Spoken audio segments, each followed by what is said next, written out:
தம்பி மாப்பிள்ளை பார்க்கணும். இப்போதே கல்யாணம் முடிக்கிற ஐடியால நான் இல்ல. ஏன் மாப்பிள்ளை பார்க்கணும்? இப்படி தெளிவா சொல்லு. யார் மாப்பிள்ள? ரியாஜ் தான்ப்பா. உன் கூட இருப்பான். ஆமா, என் மாப்பிள்ள தான். ரியாஜோட மாமாவ நீங்க? இல்ல என் பொண்ணை கட்டியிருக்காருல. தெரியல, எங்க வெளியே போயிருப்பான். வந்துடும். இப்ப எங்க போயிருப்பா? அப்படி யார்ட்டும் கேட்டு சொல்லிடுறேன். ஓ சரி. ரியாஜ் கல்யாணம் முடிஞ்சுன்னா நம்பவே முடியலடா. என்னைய விட்டுட்டு நீ கல்யாணம் முடிச்சிட்டீல. ஆனா அவன் வாழ்க்கையை முடிச்சு விடுறேன். வாங்க உட்காருங்க. ரியாஜ் நம்பி பொண்ணு கொடுத்தீங்க. ஏன் நல்ல பையன் தானே அவன்? நல்ல பையன். அவனை பத்தி உங்களுக்கு தெரியுமா? அவன் யாரு என்ன எப்படின்னு தெரியுமா உங்களுக்கு? ஏன் எனக்கு ஒன்றும் புரியல நீ சொல்றது. அவன் யாருன்றத அவன் வாயாலே இப்ப எப்படி சொல்ல வைக்கிறேன்னு மட்டும் பாருங்க. ஹலோ, எங்கடா இருக்க? சொல்லு மாப்பிள்ள. இப்பதான் வீட்டுல இருந்து கிளம்புறேன். என்ன மாப்பிள்ள, நீங்க என்ன சரக்கு எதுவும் வாங்குறியா?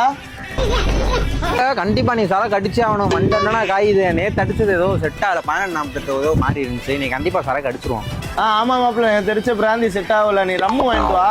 அப்புறம் இது ஃபில்டர் வேணாம், மின்ட் வாங்கிக்க. மாப்பிள்ள நேத்தே சிகரெட்டு மாதிரி கவ்வுச்சு. இன்னைக்கு மென்ட் வாங்கிரும். அதான் கரெக்டா இருக்கும். சைடிஷ் இந்த முறுக்கு சிப்ஸ்ன்னு போகாம இன்னைக்கு கொஞ்சம் கறி முட்டை இறங்கிரும் கொஞ்சம். சரி மாப்பிள்ள, எங்க சரக்கு அடிக்கிறது? மாப்பிள்ள எங்க வீட்டுல தான். என் பொண்டாட்டி எல்லாத்தையும் ஊருக்கு அமுச்சு விட்டேன். ஒரு சின்ன பார்ட்டி மாதிரி அரேஞ்ச்மெண்ட் பண்ணிருக்கேன். நீ வா பாத்துக்கலாம். சரி மாப்பிள்ள ஓயில மட்டும் கொஞ்சம் வாங்கிட்டு வந்துடுறா மாப்பிள்ள. மாப்பிள்ள அதெல்லாம் நம்மள்ட்ட எப்பயுமே ஸ்டாக் இருக்கும்டா. பாத்துக்கங்க உங்க மாப்பிள்ளைய. சோழி முடிச்சு நான் வந்துட்டான் பாருங்க. மாப்பிள்ள வாங்க போலாம்.